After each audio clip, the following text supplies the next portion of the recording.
It's the exercise sweep in the globe, with adults increasingly signing on for CrossFit classes. Now, combines weightlifting, sprinting and gymnastics, all in a bid to strengthen and tone our bods. That's right, but there are concerns that the craze might be going too far, with programs available for kids as young as 3. There's been a backlash in America, with parents saying it's too extreme for the youngsters. And with classes gaining popularity in Australia, we have to ask, are intensive workout programs for kids a good idea? All right, let's ask then. Joining us this morning, manager of CrossFit Ignite, Nadine Burns. Good morning. Dr. Ginny Mansberg.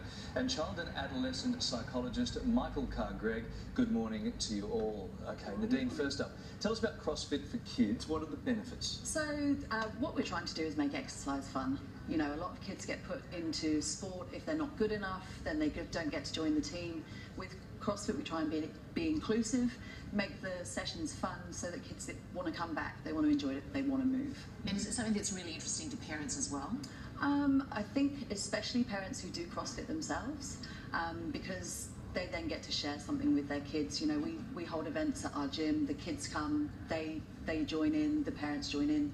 It gives them a shared understanding of what each other's doing, and I think that is really something that's quite strong. Yeah, Ginny, what do you think? Because you're on this couch every other day, we're talking about childhood obesity. So I'm looking at these pictures, kids jumping up and down.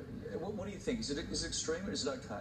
That's not extreme, that's awesome. I mean, look at these kids having an absolute ball. They're doing it with their parents, as Nadine was saying.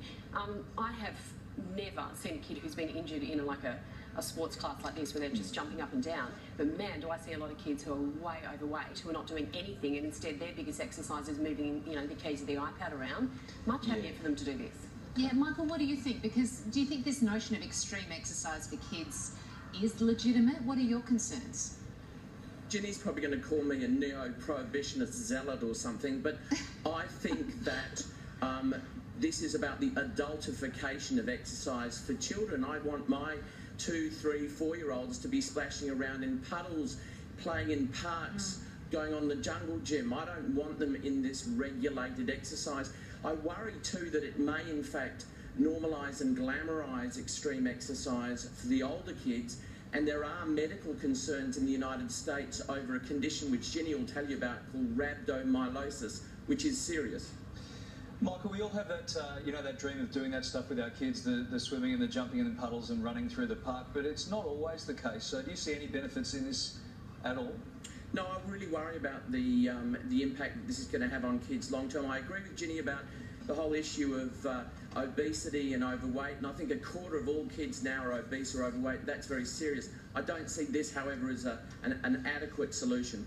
I suppose, I mean, those pictures look fine to me. I would be happy with my kids doing that. But I think generally we do worry about this exercise. We see the pole dancing for kids. I know that in the eastern suburbs of Sydney, there are fitness training that parents are paying $80 an hour for. And I think, God, kids just need to have fun, don't they? I agree. I think I'm 100% with Michael. The outsourcing of doing fun stuff with your kids to somebody else that you have to pay, that's a bit sad.